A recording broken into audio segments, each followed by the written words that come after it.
Stedham, AP As We See It. Michael, what's the biggest challenge for the Texas secondary this year, and what are the differences you noticed between the two leagues?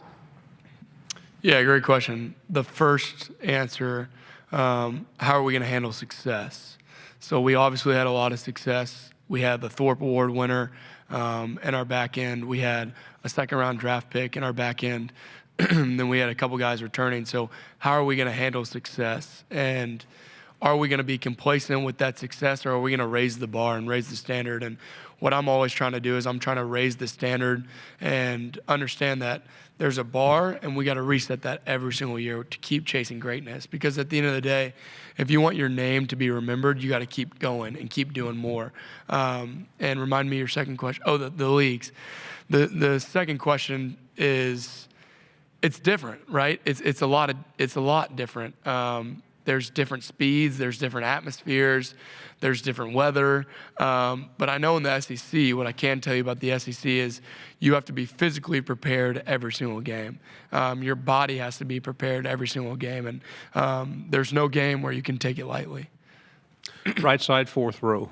Alex Byington on three. Michael, Stark has said a few times this offseason how Arch is taking on more leadership responsibilities, kind of taking that role by the horns, so to speak. Yeah. Just how have you seen that, and is there an example where you came away maybe impressed of where he's making those strides? Yeah, Arch is obviously one of my best friends. I was his host when he was a recruit here on his OV, and ever since then we hit it off. And I think the one thing that I respected about him is he would look like an average Joe if you were walking across the halls, besides that he looks exactly like his uncles and his granddad. But he's just such a down-to-earth guy. And how he leads is he gets respect of the locker room. And it's not always the rah-rah guy. You can be a leader so many different ways, but how he leads is he makes a personal relationship with every guy in the locker room and tries to get respect from them. So that's leading by example. That's leading with intention by, sitting with different people at lunch. That's going out of his way to show people, hey, it's nice and it's good to go thank people for holding the doors, or thank people for cleaning up our locker room. And so he leads by example, and he tries to set a standard for the guys, which is really cool. What's the most common question you get about him? I'm sure you get a ton of them. That is a great question. The most common question I get about Arch is, oh man, that's a good question. It's usually more generic. It's like, how's Arch looking? Is Arch the real deal? That's probably the biggest question I get about, is Arch Manning the real deal? And my answer always to that is just let his film do all the talking. Left side on the end. Michael, what's the most complicated pass offense you played against within those two conferences and then through your career, because you were in the playoffs last year against the eventual national champion, Ohio State?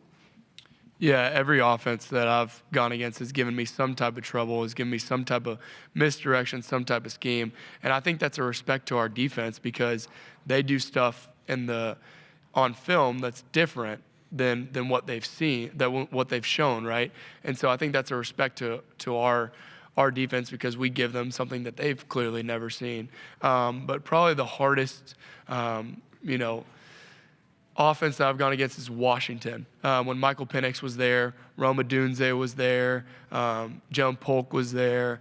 There was guys, Kellen DeBoer, Coach DeBoer was the head coach there. And so that was probably the game that was toughest for me. Right side, third row. Alex Miller with the Bryan College Station Eagle. What did playing in the A&M Texas game mean for you last year, and where did that interception you had in that game maybe rank among your favorite football moments? Top moment of my life, hands down. I was telling one of my friends the other month, I was like, I think that was the coolest moment of my life. So it's up there for moments of life.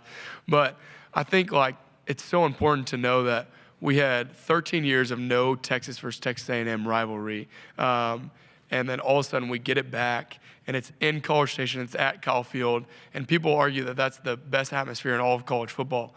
And to believe that it wasn't rocking, you'd be a fool, because that place was, I saw 5 fields when they were running out of the tunnel. It was shaking, it was loud, it was crazy. And it's so good for the great state of Texas. It's so good for college football because in Austin, there's no pro team. So we are the pro team. The Texas Longhorns are the professional team. And in College Station, obviously the same. And so it's like a rich tradition of just, Texas fans that are going back and forth. And it's so fun for us as competitors. Fourth row, in the middle. Tyler Shaw with KBTX in College Station, kind of piggybacking off that. You said it was the best, moment in your life. How much are you looking forward to this year, that game, being in Austin? Yeah, for sure, because I know that they got a taste of being able to, scream for their fans. So the proud and few, the brave Longhorns that went to that stadium, I don't know how they did it, but I'm happy for them that they get to get a sea of burnt orange this next time that we go around. And it's such a fun game. It brings out so much competitive nature out of you. It brings out so much rich tradition and history and rivalry. And that's what college football is all about, is those rivalry games like Texas versus Texas A&M. And Marcel Reed, heck of a player. The guys that they've got on offense, heck of players. So I'm excited. And then do you mind explaining a little bit about your tie? And Yeah, for sure. So my tie, the Texas floods happened this past week, and Camp Mystic is a girls' church camp that was impacted pretty seriously. And so all these initials are all the victims at Camp Mystic that lost their lives in the tragic flooding this past weekend. So it's all the daughters, the 8-year-old girls that passed away in the cabins, and then their 2 counselors who gave their lives being heroes trying to save those daughters and those girls, and then the campus or the camp director who went back into the floods to try to save those girls' lives. So I wanted to remember those victims because they deserve a light like this. What they did, they should be heroes. They should be remembered. Right side, fourth row. This is going to be a difficult transition. But you mentioned your relationship with Arch, and a lot has been made about your friendship with Cade, growing up and things like in high school and stuff. Yeah. So those are 2 of the top Heisman favorites going into the season. I'm not asking you to make a pick if you had a vote, but what do you make about their cases for that award this year? What are they going to have to do to maybe put one over the top of the other? Yeah, well, obviously this quarterback class is so talented this year.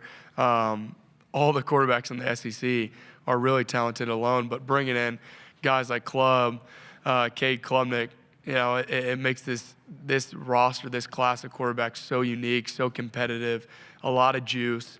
But the similarities that Arch and Cade have is they know how to take over a team.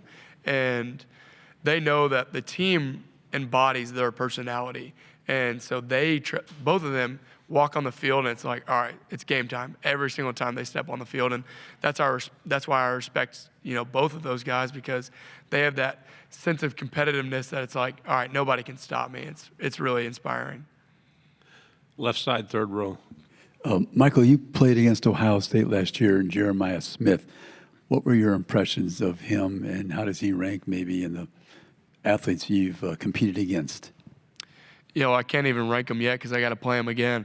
But what he does on that football field, it doesn't seem like a real human's doing that, because he's just so unique. He's inspirational and all the talent, and he's still only 19 years old. And so it's going to be really fun going against him because he's a freak of nature. I've watched a lot of his routes, almost all of them, dang near from last year, and seeing how he gets in and out of breaks, seeing how he runs full speed, seeing how he stacks DBs, and then obviously the best thing about him and one of his attributes is going up and getting the football. So you can put 3 DBs on him, but if you give it up in the air, he's going to go get it, which is really, really cool.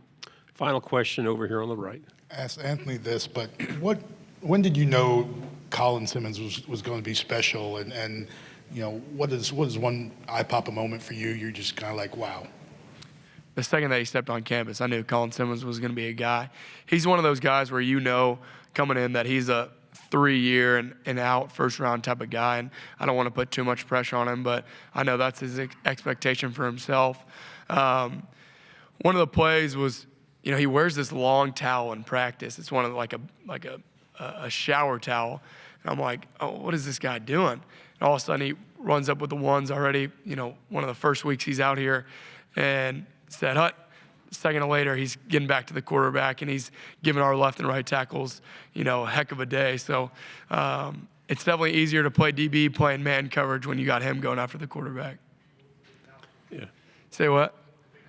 I don't know. It just shocked my eye. I was like, is it that sweaty outside right now? Like, why is he wearing that towel? But then I watched him, and he got after the quarterback. So I was like, you can do whatever you want as long as you're getting to the quarterback like that. Michael, terrific job. Thank you. Thank y'all. God bless.